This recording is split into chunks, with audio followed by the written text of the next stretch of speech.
Good morning and welcome to WDRB in the morning. It's Thursday. We're getting closer to the weekend. I'm Candace Clift. And I'm Sterling Riggs. I absolutely love this weather outside. Starts off Very cool, nice. Warms up in the afternoon. It's just really pleasant to spend time outside this time of the year, Jude. We ate dinner out on the patio last night, Hot kind of in the dogs? shade. No, That's why no, those hamburger. Sasquatch sightings were reported. Did you have your shirt on or off when you were No. on your back porch? It was a family outing, so the shirt was on. It was at the dinner table. You know, you have to stay fully clothed. But it felt so nice as soon as it was like 5:30, 6 o'clock, not in that direct sunlight. Even though the temperature was in the mid-80s, it didn't feel it. I mean, the humidity is still very low. Dew points in the low 50s. It's nice and comfy. In Louisville, officially upper 50s. Some of us waking up in the low 50s right now. Carrollton, Frankfort, Shelbyville, 53 to 54. It's not going to rain today. You need cloud cover. And we could do it again as we go from the morning, afternoon into the early evening. Some of us might not even see one cloud in the sky. 86 at 3 o'clock. The high temperature hits 87. In the 7-day forecast, we're going to look at changes. That first change moves in this weekend with a rain chance, and then we talk about temperatures cooling back down, maybe some autumn-like air eventually, Mike. All right, did I hear you correctly say it's the dinner table where you have to keep your clothes? What did you say? What? At the dinner table, you can't be sitting out there, you know, with just like a pair of shorts. And Well, I'm just saying the way you said it is obviously there's been a problem in your family with keeping your clothes on at the dinner table. So, like, I guess when you were like a young Yeti, that your mom would say, "No, we gotta keep the shirt on." I've been known to walk around in the backyard. He's heard that before, folks. No, you gotta keep your clothes on. All right, let's take a look at 65. We've had a wreck over on Fern Valley. May cause just a little problem there on the ramps near 65. And then the Waterston's been moving pretty well for us, no problem. We pass up Bardstown Road, looking here right at Newburgh, and then over to Poplar Level Road, and then over at 64 in the Waterston. Look at the interchange. All the ramps are in great shape, and I haven't seen any problems over on the Waterston at Shelbyville Road. From the Oxmoor Auto Group Traffic Center, I'm Mike Marshall with Beach Traffic.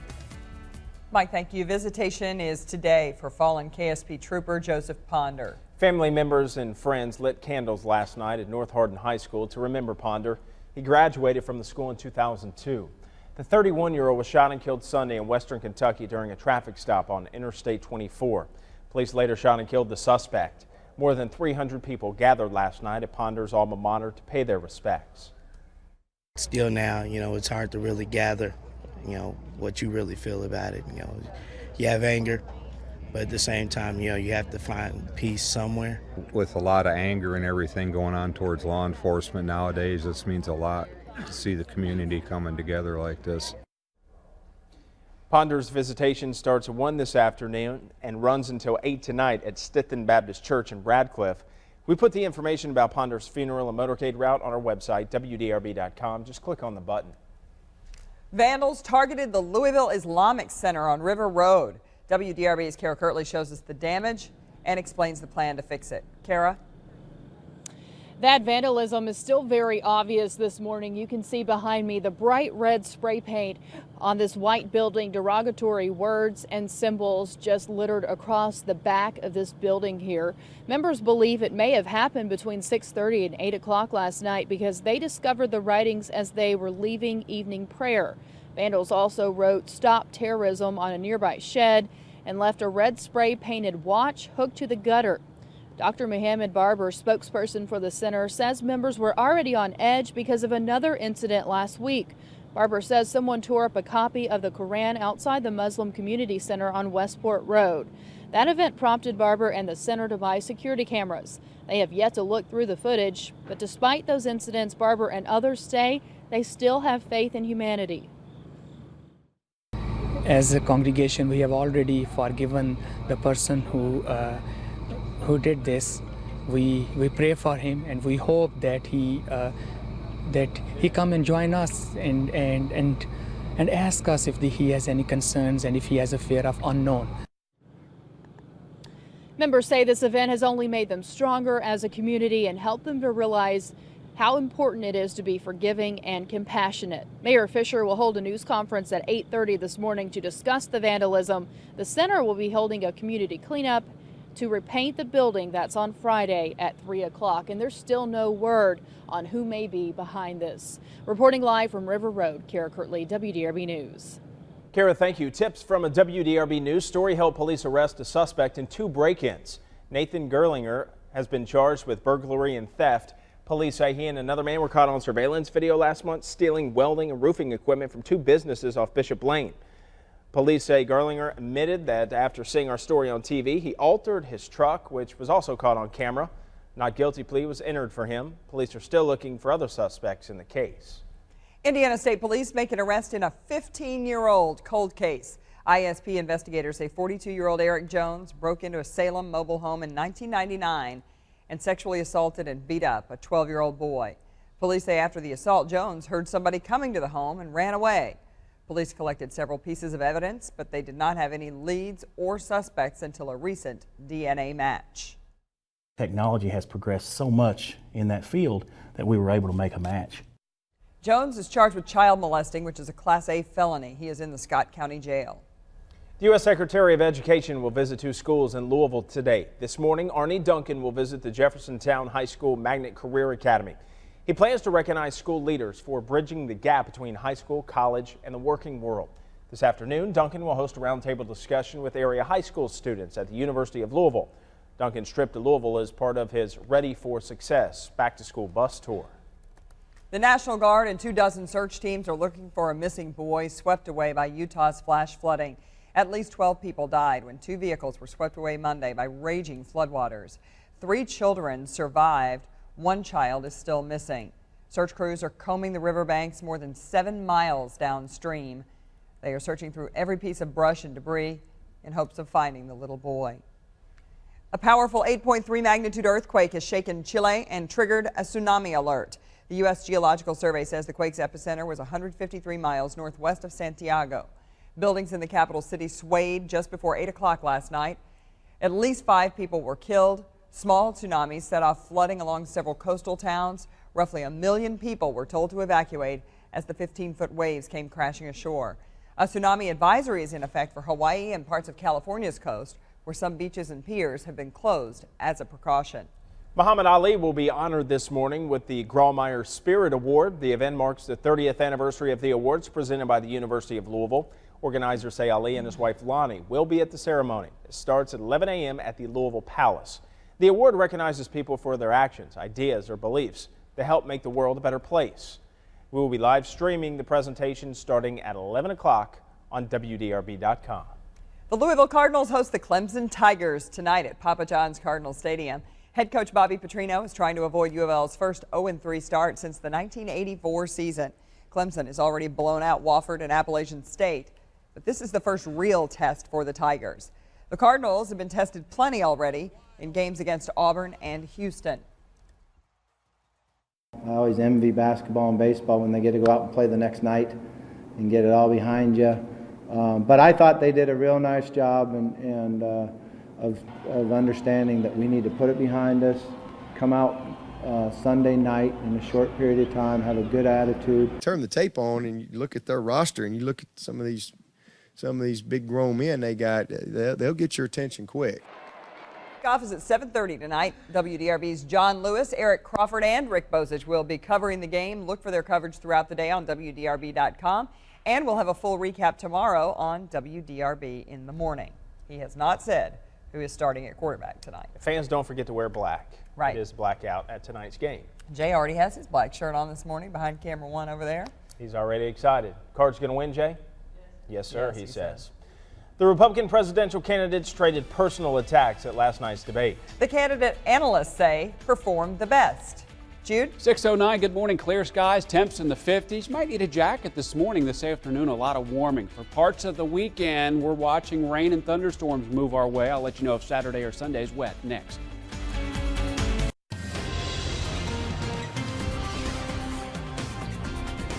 It's 6:11 and Jude is here talking about a little more warmth today. But we haven't had the humidity, so it makes it really nice in the afternoon. Huge difference, isn't it? Yeah, I mean, when you're outside in June, July, most of August, it's 90, but it's like, oh man. Just a live frizz factor. I mean, look at the hair. Look at it, looks it's lovely nice and today. straight. Yes. Slick. So, That's yeah. good stuff. That's your indication Tells we the don't have story. humidity. No frizz factor today. Low humidity, even though by day's end will be mid to upper 80s easily. I mean, the sunshine, it gets you moving quickly. Right now, there's a pleasant chill. I wouldn't say it's cold. I wouldn't say it's hot. we're kind of right in the middle. It's not bad. Not many complaints over the last few days with how we've been waking up. LaGrange 53, and we will have that sunshine as soon as we get to 7:30, 8 o'clock as the skies brighten. All of these 50s in about an hour or two will jump into the 60s. It will only take an hour or two to get out of this cool air. Litchfield 51, but probably needing to have a jacket for the kiddos as they stand outside waiting for that bus to move in. Around this pocket of cool air, we're still watching those 70s increase in coverage ahead of that next cold front. St. Louis 72, Kansas City 77, Des Moines 76, and that's what we're focusing on. It's a warming trend. Today, underneath hardly any clouds, maybe not even a cloud for some of us, which that is difficult to achieve, but we've managed to do it a few days this week. Maybe throw another one into the mix. Here's a cold front as we watch this guy move in for parts of the weekend. There's one day this weekend that we actually have a rain chance. That would be Saturday. But until then, we focus on the warmth. We need a little participation. It's early. It's Thursday morning. Now, you know, if you tune into another channel, they'll be like, okay, it's going to be 85, 90. Look, we know it's kind of boring, so let's have a little fun, shall we? The weather cliffhanger. Let's begin the climb. Woo! Candace, up to 89 degrees tomorrow. That will be the peak of the heat. Were we on target there? You know what? We just figured it out. We were all on the beat until you started tapping your foot. Come on. Yeah. You're a little the one. early. You're the offender that throws us off. Listen, I have to focus on what I'm saying, the forecast, watch you climb that mountain. There's too many things going on. Here we are, 64, 80, 87 today, maybe a cloud later on today. South winds 5 to 12. Delightful conditions tonight. We're still we have that beat going. Football forecast tonight, tailgating weather awesome, 87 at 5 o'clock. Yeah, I mean, it's going to be a little warm. When you're in the sunshine 5, 6 leading up to game time, it's definitely going to be warm. From 7:30 to 11, almost a 10 to 13 degree temperature drop. By the end of the game, upper 60s to around 70. The winds will not impact the kicking game, the passing game, anything. I mean, it is just great weather. We have got to get a win. 0-2. Mike's going nuts. Owen. How about 1-2? That sounds better, right? 62 degrees by early tomorrow morning. There's going to be some clouds. That's the first step to get the rain chance. You need some clouds. Tomorrow, even though we'll go partly cloudy, we're not looking at rain chances just yet. They're trying to move in. Here's that timer. By 5 o'clock tomorrow evening, we'll see some of those clouds spilling to the east of the Mississippi River. On Saturday, there could be enough moisture in the atmosphere that we target a 30 to 40% chance. There's that cold front moving in. I'd say from around midday through 6, 7 o'clock, that's when we have a 30 to 40% chance. If you're headed to Bloomington for the Western Kentucky IU game, dry conditions game time. If you're headed to Lexington, an isolated shower or sprinkle initially in the early evening, but then it should dry out, and that chance is really low. So the peak of the heat's tomorrow, almost to 90. Saturday, 86. Sunday, 76. Cooler for a few days, and more of those 50s for overnight low temperatures until the first day of autumn by Wednesday, when we see highs back into the low 80s, and next Thursday and probably next Friday, mid to upper 80s, Mike. You know, if you're a football fan, college football fan, we have some awesome games this weekend. The U of L game, Clemson tonight. Mentioned IU Western on Saturday. And then in Commonwealth, you have the Gators coming into town. Might be able to knock off the Gators this year. We'll have to find out. Let's take a look at 265 out near Cooper's Lane, Charlestown Pike, and then heading over to the roundabout. And it looks like we're okay so far this morning. And then 65, we haven't seen any backups coming out of Sellersburg down to 131. We're still moving well at the interchange at 265. And 265, we're right up to speed. Charlestown Road. Here's Grant Line Road coming down, and we don't see any backups over near Mount Tabor at the overpass or Green Valley, and then we'll slide right over into New Albany to State Street, Paoli Pike. Looks like out in front of the plaza, State Street starting to pick up a little bit, and then near the hospital. But no problems hitting this ramp, 64 eastbound. Then it's a very easy ride down and across the Sherman-Minton Bridge to the Shawnee. And even the Shawnee looks good. Over top of Broadway, Virginia, Dumanil. There's the ramps over near Bells Lane and Algonquin. And we haven't seen any backups at King Run Road so far. From the Oxmoor Auto Group Traffic Center, I'm Mike Marshall with Beat the Traffic. Mike, thank you. The Republican presidential candidates discussed immigration, gay marriage, Planned Parenthood during their second debate. Adam Housley reveals which candidate analysts believe won last night's debate. The campaign season's second GOP presidential debate is now in the books, and it's pretty easy to find reactions and also opinions, both good and bad, just hours after the candidates faced off at the Reagan Presidential Library in California. We said no, and that's the simple fact. Don't make things up, Jim. Don't cut me off. Come on. Carly, listen, you can interrupt everybody else on the stage, you can't interrupt me, okay? The fact is that we don't want to hear about your careers. Carly Fiorina received a big response from the crowd after responding to comments made by Donald Trump regarding her appearance. I think women all over this country heard very clearly what Mr. Trump said. I think she's got a beautiful face, and I think she's a beautiful woman. Political analysts say that was just one of several moments that helped Fiorina win the debate.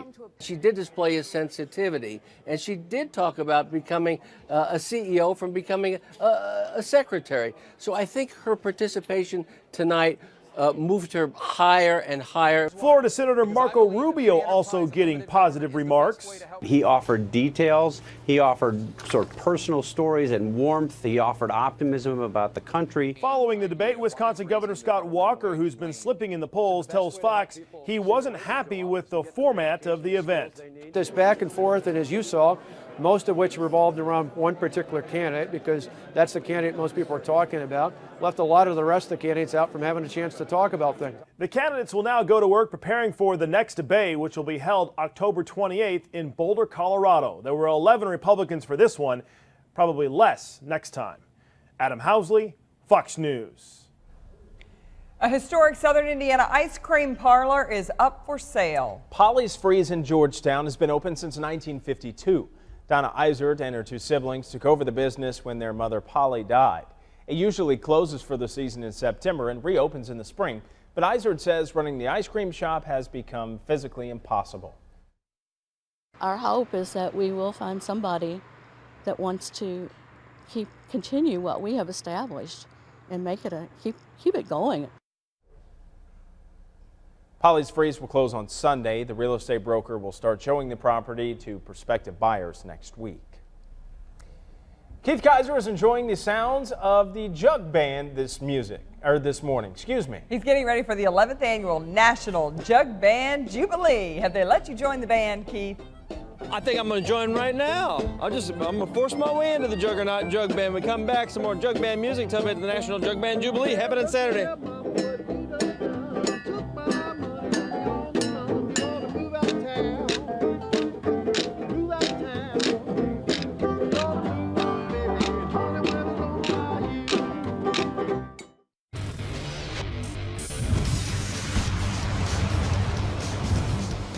Nervous times at the University of Louisville. The Cardinals are 0-2 with a number 12 ranked Clemson getting ready to visit Papa John's Cardinal Stadium for a big nationally televised Thursday night matchup.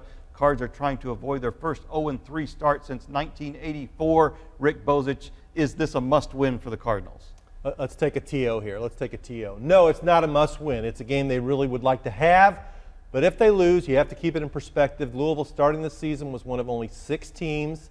They had to play 2 ranked opponents in the first 3 games. Going into it, you thought 1-2 was certainly possible. You thought they'd beat Houston.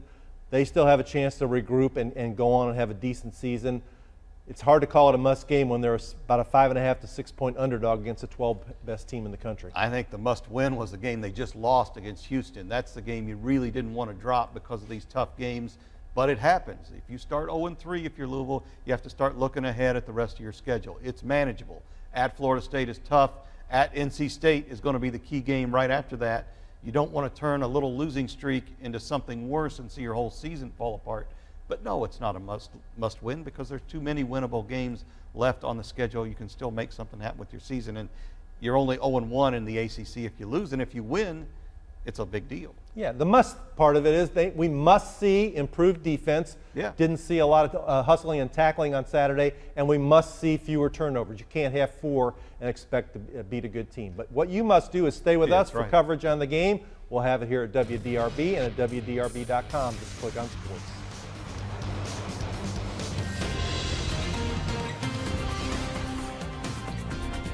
The weather for that U of L game tonight, awesome. Right now in Carrollton, Lanesville 55 down to 50 in Lanesville, Shelbyville a pair of 5s, Hardinsburg a pair of 5s, Litchfield 51, clear skies, starlit morning. It turns into a sunny day all day long.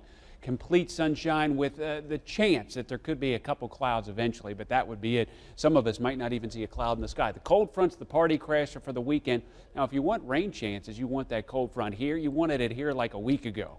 It's not going to be here till Saturday, so for now, enjoy the sunshine, the low humidity, 86 at 3 p.m. with a high of 87 today. Lots of sun glare this morning, Mike, as we travel off to the east.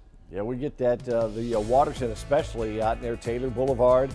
It gets very heavy when that sun starts popping up. Take a look out in Middletown, and 64 in the Snyder, 64 as you're coming in. We haven't seen any backups. We're pretty much up to speed here. 68, and then no delay up around the ramps at Shelbyville Road, so getting in and out of Middletown pretty easy this morning. And then over near the Ford plant, 63, 66 out on the Snyder, and I haven't seen any backups taking that ramp at Westport Road.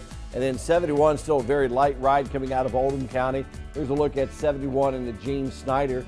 The only slow spot we actually see is out on the Brownsboro Road area right in front of the paddock shops this morning. Otherwise, we're in decent shape here on the east side. From the Oxmoor Auto Group Traffic Center, I'm Mike Marshall with Beat the Traffic. All right, Mike, get ready for some good music. Keith Kaiser has joined the Juggernaut Jug Band this morning. Oh, yes, he is ready for the 11th annual Jug Band Jubilee. Take it away, Keith. Yes, they let me play some instruments. I have my thimbles on, ready to go. Go ahead, fellas. Let me hear it a little bit right now.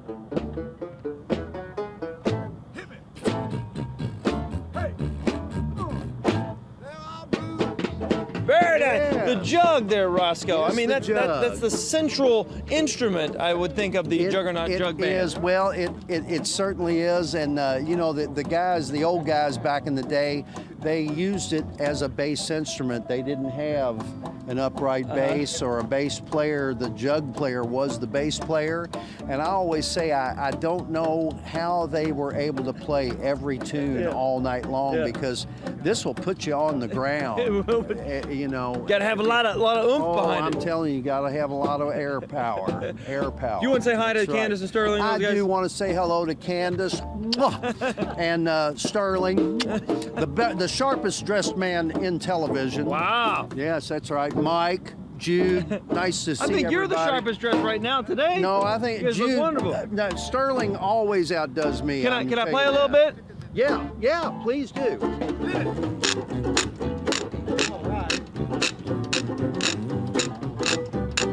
Juggernaut Jug Band right here this morning. They'll be playing on Saturday too. Heather, we're going to talk to you a little bit later on, and we'll get into some of the bands and who's going to be here. But doors open at noon, 1 to 11 o'clock out here at Brown-Forman Amphitheater. Come on out and enjoy yourself. It's all free right there. Hey, Eric, hold the microphone. I want to sit in on the band here. Just a minute. I say anything, Lynn? No. I'm going in. Don't miss a beat. No.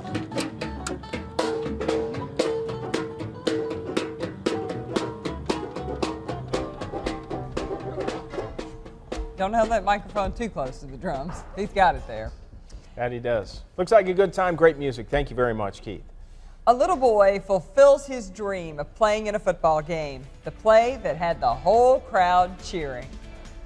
And vandals to face the Islamic Center along River Road, the message left behind and how the community can help clean up the damage.